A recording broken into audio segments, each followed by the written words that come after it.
In this famed, vibrant, fast-paced Japanese city, you don't want to wind up missing out on some crucial experiences. Welcome to MojoTravels, where we've picked out the absolute must-sees and created an itinerary for a perfect day in Tokyo. Are you a fan of our videos? Be sure to subscribe to MojoTravels and ring the bell to be notified about our latest videos. Japan's capital city has one of the world's greatest public transportation systems, so grab one of their 24-hour subway passes and we'll get started. Please note that we won't be focusing primarily on restaurants for this video, but foodies should check out our video on how to eat your way through a day in Tokyo. Part of Tokyo's charm is just how different the various neighborhoods are from one another. You can't really experience Tokyo unless you're willing to get out there and explore. Thankfully, with the aforementioned public transportation system, you can cover a lot of ground without wasting too much time in transit. A fish market might seem like an odd place to start your day, but Tsushigi Market is the largest in the world, and it is unlike anything you've ever experienced before. Now, to see their famous tuna auction, you're going to need to get there by about, 3 a.m.? So let's just assume that you're skipping that part. Nonetheless, this is a morning destination. Walk amongst the countless vendors and marvel at their offerings. You'll definitely want to stop in at one, if not a few, of the food stalls for some of the most delicious and fresh cheap eats in Tokyo. Seafood breakfast? Nothing strange about it at Tsukiji Market. Seeing all that commerce in action, you might be in the mood to do a little shopping of your own. And thankfully, leaving from Tsukiji, you're just around the corner from Tokyo's equivalent of Fifth Avenue, the glamorous upscale shopping district of Ginza.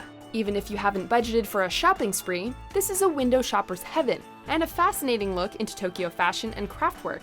After a morning of fish and fashion, it's time for a change of scenery. Tokyo is a city steeped in tradition, and that's on full display at the Imperial Palace. Walking through an immaculately cared-for green space, dramatically surrounded by a moat, you'll be in awe of the majesty of it all. The bad news is that you can't go into the palace itself, but considering that it is still technically the emperor's primary residence, that's fairly understandable. One of the best things about visiting the inner grounds is that it gives you a break from the crowds.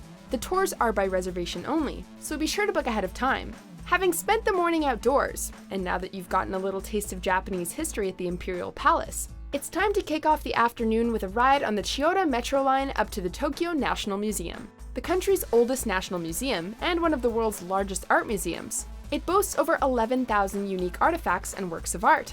Visitors will be able to see traditional costumes, masks, Buddhist statues, painted sliding doors, weapons, and more, including some of Japan's most cherished cultural properties.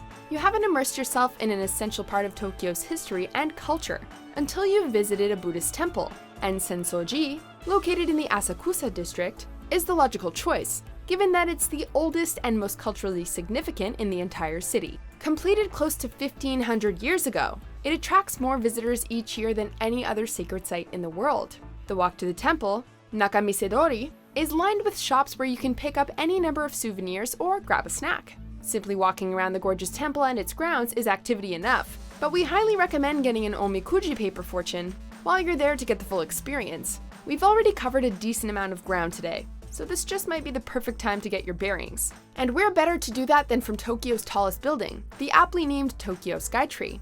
Located in Sumida, and just a 12-minute metro ride away, the Skytree is actually the second tallest structure in the world, at 2,080 feet, and houses 2 observation decks, which, for a fee, offer a breathtaking, unparalleled view of the Tokyo skyline. To end off the afternoon, we're going to be traveling across town, to make sure we have plenty of time to explore the Shinjuku National Garden before the sun goes down.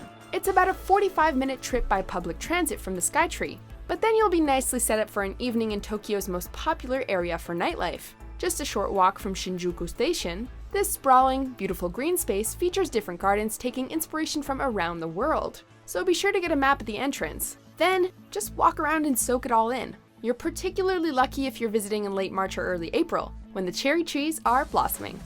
Now that the sun is setting, it's time to start thinking about how you want to spend your evening. Tokyo is hopping with nightlife, and though there's fun to be found all throughout the city, you already just so happen to be in one of the nighttime cultural hubs, the Shinjuku Ward. The neon-lit Kabukicho red light district is jam-packed with bars and clubs. Since it can get rather rowdy later, an early evening visit might be your safest and tamest bet. Shinjuku is also home to ever-popular Shinjuku Omoide Yokocho, which translates to Memory Lane.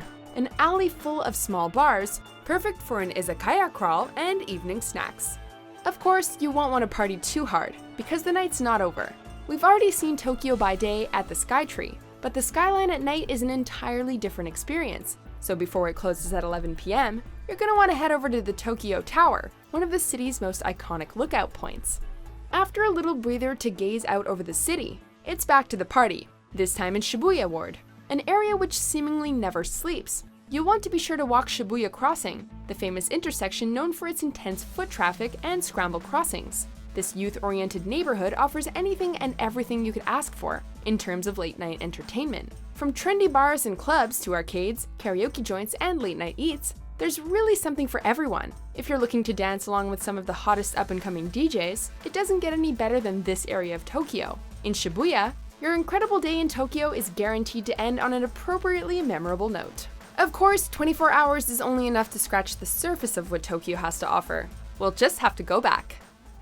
Do you agree with our picks? Check out these other great clips from MojoTravels, and be sure to subscribe and ring the bell to be notified about our latest videos.